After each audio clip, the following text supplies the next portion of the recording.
Ah, puta, bakla sa dyan. Ayop! Love triangle. Lumabas ang totoo. Hindi, dapat baliktad pare.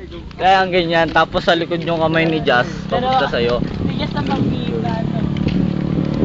Makasabay na kasi tayo. Kasi itong putang ina dada to. Kasumpasok. Uy.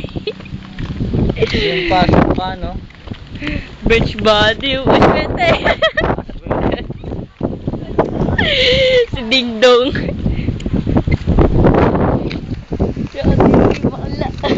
Ayan ba? Ah! Ano ba? Wala ka kopol, lubos. Sa sarili na lang. Putang ina yun. Number 1. Candidate number 10. Junicio Di Guzman. Butak. Puporma yan, no? Butar lang, init. Sa mukha. Yun. Ang nagkamit ng unang karangalan sa binibining Pilipinas 2011.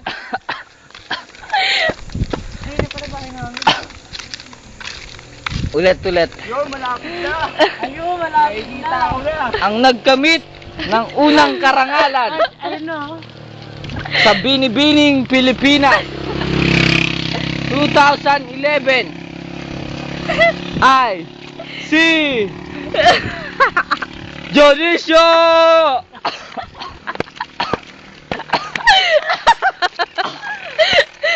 Di Guzman.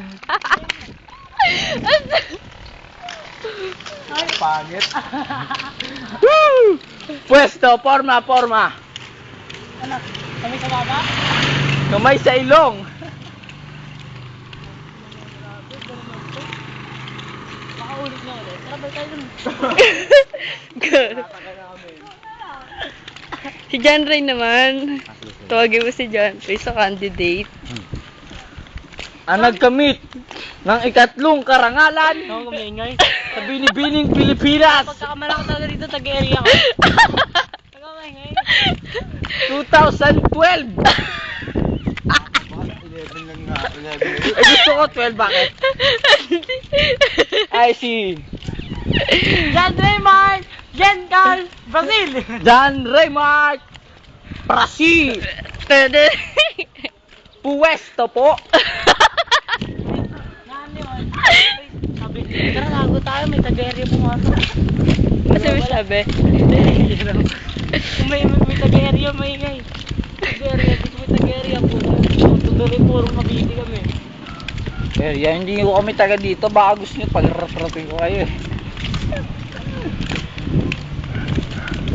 Kahit sa lalamunan pag gano'n. I will never say never.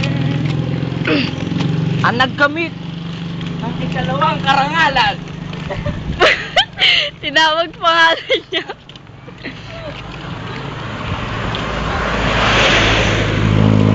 Ayun, dapat nakasabay tayo.